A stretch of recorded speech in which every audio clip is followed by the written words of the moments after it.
ব্রাহ্মণবাড়িয়াতে একটা মসজিদ ভেঙে দেওয়া হয়েছে। ভেঙে দেওয়া হয়েছে কি জন্য? যে তারা আমাদের মতো সালাফি মানহাজ, সহি মানহাজ বা আহলে হাদিস মানহাজের অনুসরণ করে, এই জন্য তাদের মসজিদ ভেঙে দেওয়া হয়েছে। অথচ 3 বছর আগে ওইখানে একটা লাইব্রেরি ছিল। যখন কিছু মানুষ ভেঙে দিতে চাচ্ছিল, হিন্দু একজন ওসি ছিল, তিনি পরামর্শ দিয়েছিল যে আপনারা একটা মসজিদ তৈরি করুন যাতে তারা ভাঙতে না। চিন্তা করেছেন, একজন হিন্দু ওসি পর্যন্ত বলল যে একটা মসজিদ তৈরি করেন, এতে তারা ভাঙবে না।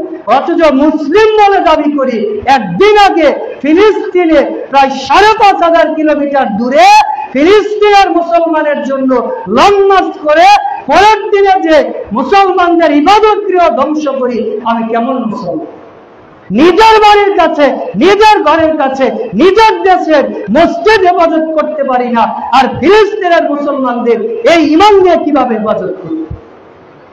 দাজ্জাল দেখতে হলে, ওই ইয়াজুজ মাজুজ দেখতে হলে কিয়ামত পর্যন্ত আমাদের ধৈর্য ধরতে হবে। এরাই তো দাজ্জাল, এরাই তো ইয়াজুজ মাজুজ। রাসূলের যুগে একজন ইহুদি এসে মসজিদে নববীতে পেশাব করেছে, এইবার সাহাবীরা ধরে ওকে মারে, ধমক দিচ্ছে। রাসূল বলছে থামো, ওকে পেশাব করতে। রাসূলের যুগে একজন অমুসলিম ইহুদি রাসূলকে গালি দিত, রাসূল ইসলাম ধরে মসজিদে নববীর খুঁটির সাথে বেঁধে রেখেছে। সুমামা বিন উসাল, সহিহ বুখারী 462 নম্বর হাদিস বলছে, আমার সম্পর্কে আর ইসলাম সম্পর্কে তোমার মতামত কি? সুমামা বিন উসাল বলছেন, ইন তাকতুল তাকতুল জাদা দামিন ওয়া ইন তুনিম তুনিম আলা শাকিরিন ওয়া ইন কুনতা তুতিউ মালা ফাসআল তুতা মিনহু মা শিতা।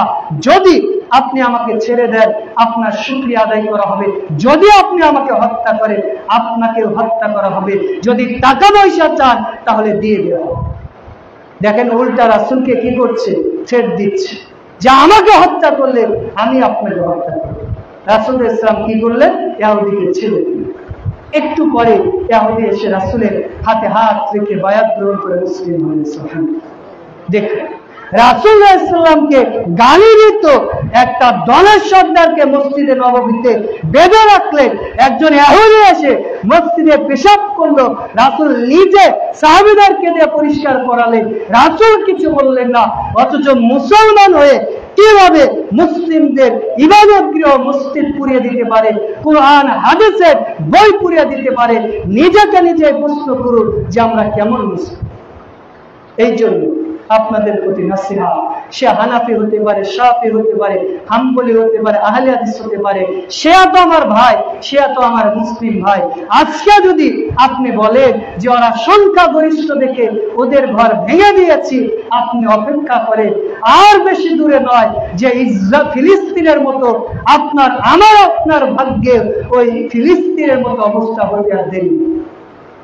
যদি এখনো আমি হানাফি আহলে হাদিস নিয়ে ভেদাভেদ করেন, তাহলে আমাদের ভাগ্য আকাশে কালো আবহাওয়া বা কালো মেঘ জমে আছে, খুব শীঘ্রই সেটা নেমে আসতে পারে। এই জন্য আপনাদের প্রতি নসিহত, সে আহলে হাদিস হোক, হানাফি হোক, শাফি হোক, হাম্বলি হোক, আমরা সবাই তো মুসলিম ভাই। কাঁধে কাঁধ মিলে আমরা মুসলিম ঐক্য গড়ে তুলব। আল্লাহ আমাদের তৌফিক দান করুন। আল্লাহুম্মা আমিন।